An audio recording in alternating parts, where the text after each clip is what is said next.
Darkness.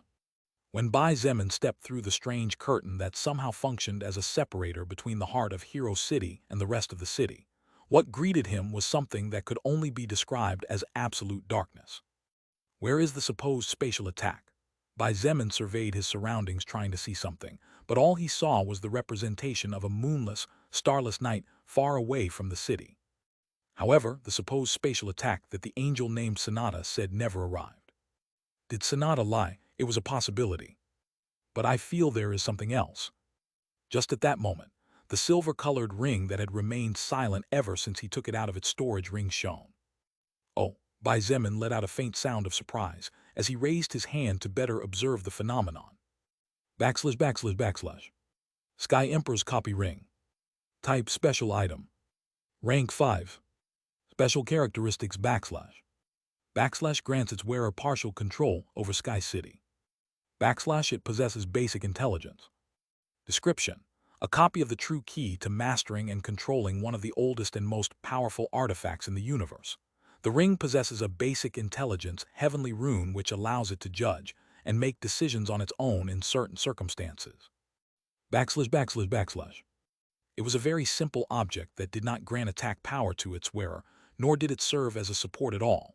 But this ring was undoubtedly worthy of occupying one of Bai Zemin's fingers. This ring was the second item he had obtained after killing Thao Zai several months ago, along with the pagoda that belonged to the Forgotten King, and had now fused with the limitless pagoda in Bai Zemin's possession. AN, for reference, chapter 998.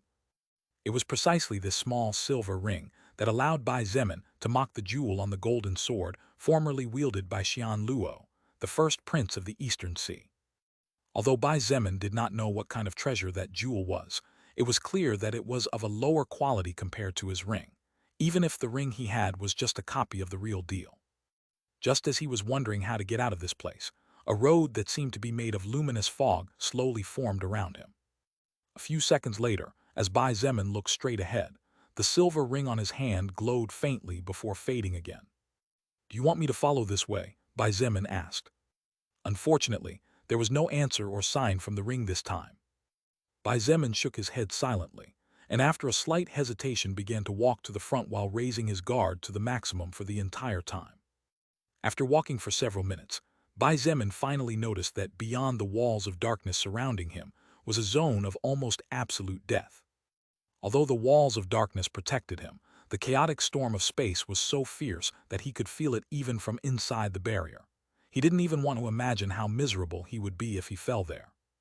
"I just hope Shun is still alive." Bai Zemin sighed in worry as he continued to move forward. If Corruption Demon died and Bai Zemin couldn't steal his records, wouldn't that be a great loss for him? The only thing that reassured him a little was the knowledge that Shun had the heaven-devouring flame whose power was said to be able to devour anything, even the heavens. The heaven-devouring flame should be able to devour void lightning energy at least to a certain extent. Bai Zemin thought not too sure.